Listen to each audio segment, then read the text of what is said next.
Hey guys, Jazz Tutorials here, and this is yet another request from someone. They saw my YouTube icon and thought it was awesome, so they wanted me to make a tutorial on it. So here I am to explain it. It's going to be a two-part video, just so you're aware. You're going to want to make sure you watch the whole thing because you will be confused if you don't, and I know that for a fact. So I'm just going to get right to it and start right in. So we're gonna make a canvas, preferably of large size. I chose 800 by 600, but feel free to use your own size if you want. Once you have your canvas opened, you're going to do a Control-Alt backspace or a Control backspace and make your background black, as long as black's in your swatches. And when you have your background black, you're going to type in this cool, fine-looking blue color. Yep, make it blue like that. Then you're going to make a new layer above the background layer. And once you've done that, you're going to go up to your brushes, which is over here. And you're going to select a large brush, preferably over 400 px, depending on how large your canvas is or whatever. So yeah. Alright, and then put the dot right there, right in the center of it. That's a pretty awesome dot. Oh yeah. So when you have your dot all cool and looking awesome in your center, you're going to go up here and click on zigzag. We're going to zigzag it. And then type in these fine numbers here, 63 and 7, and then make sure it's around the center-ish thing, yeah. Or contour, center, whatever. And you'll get a pool like that. Then when you have your pool, you're going to alter the opacity on that layer to about 55 or 50, whichever works for you. Now we're going to add lines. So select your rectangular marquee and make small little lines like this. Yeah, make them any size really. You'll see why we're doing this. And make sure they're white lines too. Don't make them blue. So yeah, once they're all white and looking cool, then you're just going to make... I only make 3 lines, by the way. Just make 3 lines. Not 4, but 3. Yep, like what I'm doing here. Make them kind of on the thin side, kind of like that. Don't make them too thick, because you'll see why in a minute. And then just move them around, and then you're going to want to do a Control-T and rotate them so they look awesome. Yeah. Yeah, just like that. Yep. Kind of like an X. It's an X! Marks the spot! Alright. Yeah, okay, so we have our cool looking design. Almost. Or at least I do. This took me quite a while. I don't know why it did, but it did. Yep. And there's my last little line. Alrighty, my line's being moved over. And...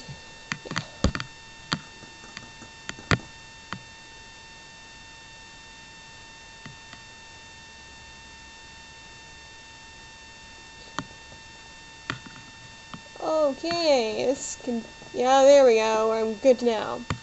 Now you're going to take shapes 1, 2, and 3, Control, and select each of them. Hold the Control button while you do this too, and drag it and make a new group.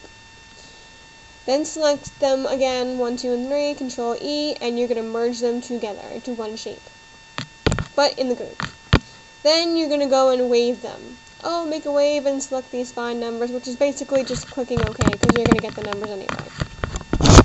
Okay, you got that, and it looks awesome. So what we're going to do next? Well, we are going to add a blur, a Gaussian blur, of course.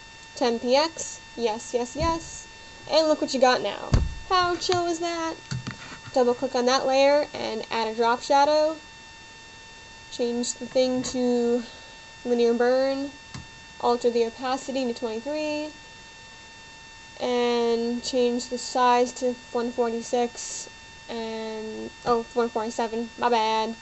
Change the angle, basically, if it's not already 125, and add an outer glow. Oh yeah, we're outer glowing it. Make that a white color, by the way.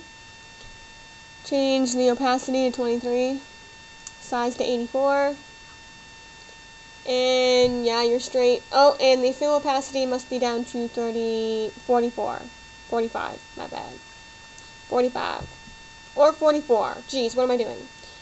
Click OK, and you're gonna get that. Oh yeah, baby. It may not look good now, but it will in a minute. And then hit Control T, and after you're gonna rotate that. Oh, and by the way, I did a Control J and I duplicated that layer, just so you're aware. So yeah, we have a copy of that layer. Oh yeah. Alter that opacity to 42, 41, 40. Stay with that. Okay. And shape 3, main layer, 40 as well. And yeah, you're gonna get that. You're gonna get what, yeah. Okay. Make a new layer above the group. Or, yeah, above the group, my bad. So click out of the group and make a new layer above it, layer 2. And you're gonna select brushes. Oh yeah. Select a 200px brush. That's pretty good for now. And you're gonna select a green and blue color. Dark blue and dark green, any colors are good, as long as they're dark colors. Alter the opacities on those. Well, maybe not yet. Alright, select the green one and do it on the top like that. Make straight lines. If you want to make a straight line, hold the shift key. Holding the shift key makes straight lines, by the way. Yep. And yeah, we're just gonna alter these opacities down to pretty much nothing. 10. Opacity is 10 on that whole layer. Yeah, it's basically nothing, but it looks awesome. Okay.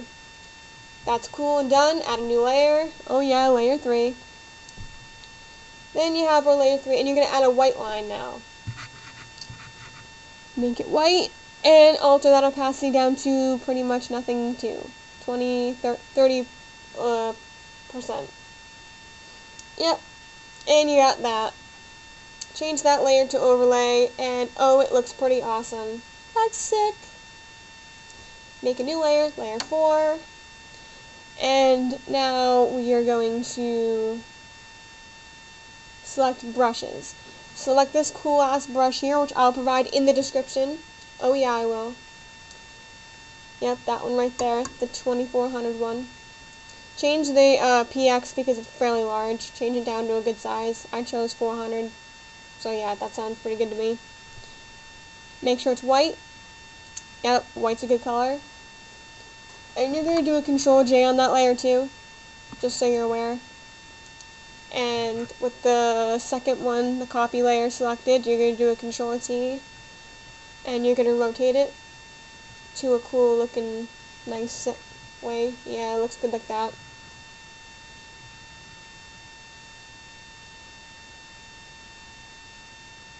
Yeah, just rotate it. Wherever you want to put it's fine. Doesn't matter. You'll see why. It's going to give it an awesome effect. Not going to lie. What am I doing? Okay. We've got it in the cool looking shape area I want it. And so now we're going to change that layer to soft light. Both of them, by the way. Both layers, copy and regular one, soft light. Look at that awesome effect. Don't you think so? I think so. And now we're going to mask them out. Yeah, I felt as though we needed to mask them out. So add a mask layer to the first copy layer, or the regular layer, whichever one you want to use first. Select a fairly soft brush of any size. I chose, I think, 100px. And I just brushed the ends of them. Yeah, like that. So they blend in. They're blending in. They look pretty awesome right now. And then I did the same with the next layer. I think it was the copy layer I did next. Either way, they both got masked out. So yeah, mask that one, the same thing. And then you were golden. Yeah, that looks pretty chill. I like it. Oh yeah. Alrighty then. And the first part's almost coming to an end, but not quite. Then you're going to do adding your text now. Type the T tool and select any fonts you want. I think I chose Impact, but you can change it at any time you want in this tutorial, just so you know. So yeah, you can keep changing it whenever you want. So yeah, I just typed in Jazz tutorials for mine, but you are free to type in whatever you want. Then over in the text tool area thingy, on the right side above your layers panel, we're gonna add some some effects. So once you have it down to a good size, yeah, that's a good size, right? Yeah, I think so. Okay, over in the text tool panel over here, you're gonna add these cool little settings. Make sure it's optical, and you're gonna select the double T and the first T. You have to select those, and you're golden.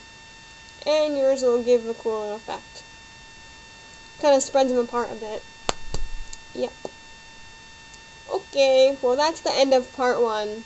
So stay tuned for part 2.